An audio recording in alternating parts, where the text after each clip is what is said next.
Welcome back to the Deep Dive. We're diving into The Richest Man in Babylon today. Oh, a classic. It is, and James Smick's here, Hi, James. ready to learn all about it with the help of our expert, Olivia Smith. Hello. So this book, it's almost 100 years old, I know, right? and it's still giving advice about building wealth. It's pretty amazing. You'd think financial strategies from ancient Babylon wouldn't really apply today, but Well, that's what we're going to find out. exactly. So, James, what made you want to learn about this book in the first place?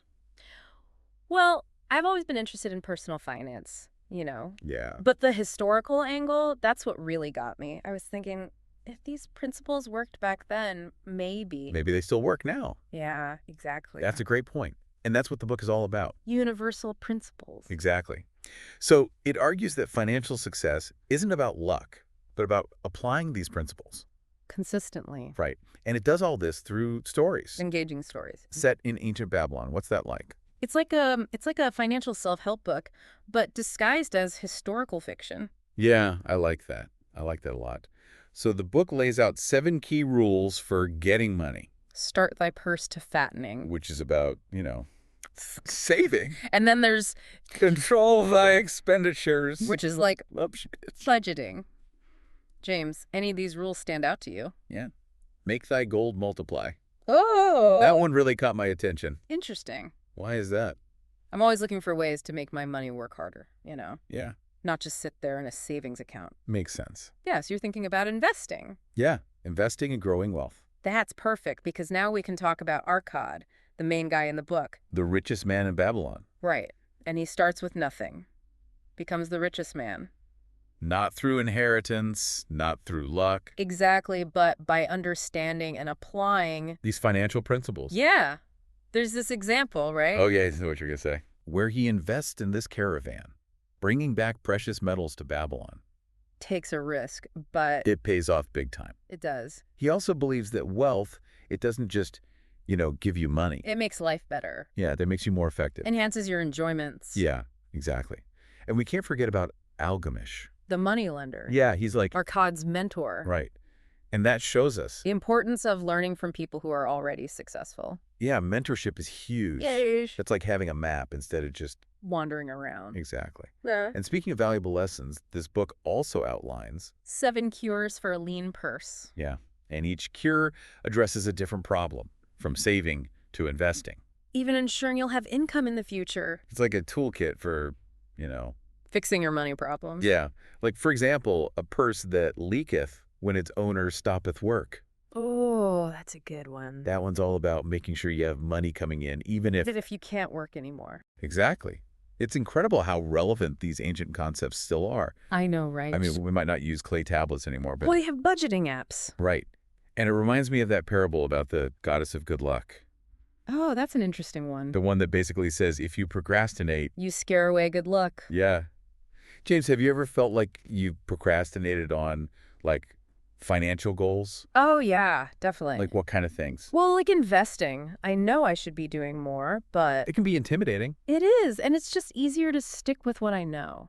I get that. But that parable, it's a good reminder that, delaying things can cost you. Big time. Yeah. Okay, so let's move on to the 5 laws of gold. The golden rules. Yeah, like the most important rules from the book. So the first one is, Gold cometh gladly, an increasing quantity to any man who will put by not less than 1/10 of his earnings. which means Save at least 10%. at least 10% of your income. Second, gold laboreth diligently and contentedly for the wise owner who finds for it profitable employment, multiplying even as the flocks of the field. It's basically, Invest your savings wisely. and make your money grow. Third is, Gold clingeth to the protection of the cautious owner who invests it under the advice of men wise in its handling. meaning, Get advice from experts. just follow the crowd. Fourth, gold slippeth away from the man who invests it in businesses or purposes with which he is not familiar. So Invest in what you understand. do your research. And the last one warns us about get-rich-quick schemes. Right. Gold flees the man who would force it to impossible earnings or who followeth the alluring advice of traders and schemers. Be careful of things that sound too good to be true. James, of these 5 laws, which one, Speaks to you. which one resonates with you the most? I think it's the second one, the one about gold working for its owner. Okay. It's a good reminder that money is a tool, not just something to hoard. A very important principle. Absolutely. Okay, so let's switch gears and talk about Dabasir, The camel trader. who ends up in debt and then uses these principles to... Get back on track. Right. And his story shows us that being in control of your finances. It's about having a plan. Right. And those clay tablets he uses. Like a super old school budget. It's a classic practice for a reason, right? I mean, it's still relevant today. Absolutely. And that reminds me of another story, the one with Shurunada and Hadangula. Oh, right. They have very different Attitudes towards work. It makes you think about how work ethic is connected to success. Yeah, definitely. So, James, how has this book changed how you think about work and achieving your goals? Well, it's made me realize how important hard work really is. Yeah, And not just for money, but also for feeling good about yourself. that's a great insight. This book doesn't make hard work seem like a bad thing, does it? No, it shows how it can help you improve yourself and achieve things. Yeah. Okay, we've only scratched the surface of the richest man in Babylon today. There's so much more to explore. So much more. Stay tuned for part 2 of our deep dive, where we'll go even deeper into this timeless wisdom and how it can help us build wealth in the modern world. It's going to be good. I can't wait. See you then. See ya! Welcome back to our deep dive into The Richest Man in Babylon. We're still uncovering those timeless lessons. And seeing how they apply today. Exactly. James, are any of the stories sticking with you as we go deeper? Oh, definitely. Which one? Dabasira's story, the camel trader. Oh, yeah. I mean, he was in debt, and then he used these principles to... To get back on his feet? Yeah, it's really inspiring, you know? It shows you that financial freedom isn't some big mystery. It's about having a plan and being disciplined. Exactly. And those clay tablets he uses. Those are like the original budgeting app, right? Right. I mean, it all comes down to Tracking your money. making good choices. Exactly. Which reminds me, the book talks a lot about investing wisely. Avoiding those risky ventures. Right. Like the story of Rodin, the spearmaker. Oh, yeah. He goes to Mathon, the gold lender, for advice. And Mathon shows him this chest full of tokens. Representing loans, both good and bad. It's a good lesson in protecting your investments. For sure. Mathon's advice is basically, Invest in what you know. do your research. Talk to experienced people. Don't just throw your money at anything. It's a good reminder that those get-rich-quick schemes, They're always out there. but they're usually not what they seem. Definitely not. It's interesting, though, right? What's that? That people have always been tempted by those easy money promises. That's human nature, I guess. It is. Speaking of things that never change, let's go back to the idea of luck. Oh, yeah, the book has a lot to say about that. The parable of the goddess of good luck, for example. That one suggests that luck isn't just random. That you can actually attract it By taking action. by being open to opportunities. Right. What do you think about that, James? Can you create your own luck? I think you can, to some extent, you know. How so? Well, if you're proactive, if you put yourself out there. You're more likely to encounter good fortune. Exactly. It's like that saying, you miss 100% of the shots you don't take. That's a good one. And that's what the book is saying. That you have to be prepared to step outside your comfort zone. Absolutely. And you have to be able to recognize an opportunity when you see it. Don't hesitate.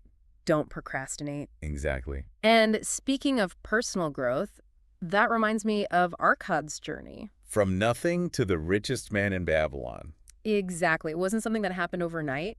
He had to learn and grow constantly. He sought out advice from mentors. He honed his skills, That's a good reminder that learning is a lifelong process. especially when it comes to money and building wealth. It also shows how important it is to have good mentors. People who have already achieved what you want to achieve. Absolutely.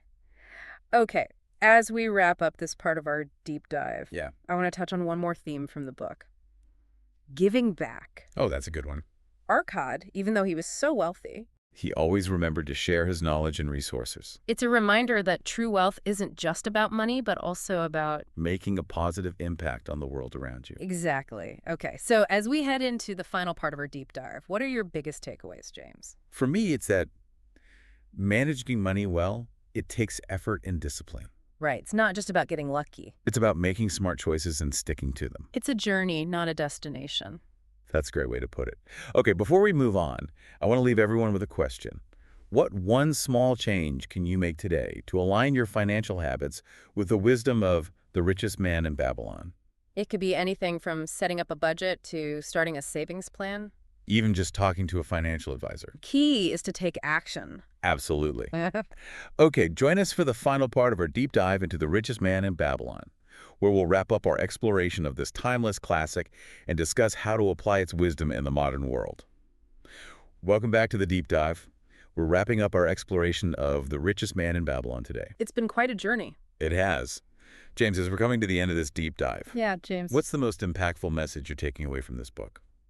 I think it's that financial success. It's not a one-time thing. Exactly. It's a journey. It's about constantly applying these principles and learning. And adapting. Yeah. The book really emphasizes that building wealth takes patience, discipline. And a willingness to learn. Right. It's not about some magic formula. Or getting rich quick. It's about developing the right mindset. And making smart choices over time. Exactly. And it encourages you to think about money in a positive way as a tool. To create opportunities to improve your life. Yeah. Speaking of positive attitude, remember that story about Sharunada? Oh, the merchant prince? Yeah, he learns a valuable lesson from his partner's grandson. Hadangula. Right, about Work ethic. that story really highlights the importance of hard work. And how it can lead to success. It's not just about the money, either. It's about feeling a sense of purpose. Exactly. Okay, before we finish up, Yeah. I want to touch on one more important thing. What's that? Protecting the wealth you build. Oh, making sure it lasts. Right. Remember those impressive walls of Babylon? They were all about security. Protecting the city. From invaders. The book uses those walls as a metaphor for the financial safeguards we need. To protect ourselves from unexpected problems. Exactly. Things like diversifying your investments. Getting advice from experts. Avoiding unnecessary risks. Basically, building a strong foundation. That can weather any storm. Exactly. It also highlights the importance of planning for the future. Taking care of yourself and your family. Right. So, James, as we wrap up our discussion, how do you plan to apply what you've learned from the richest man in Babylon? Well, I'm definitely going to be more proactive with my finances. Okay. I want to start investing more wisely Good for you. and really focus on developing a strong work ethic.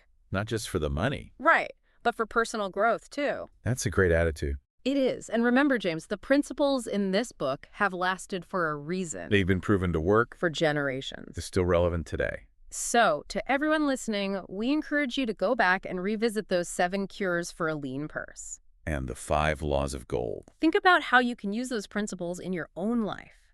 It's all about taking control of your financial future. That's right.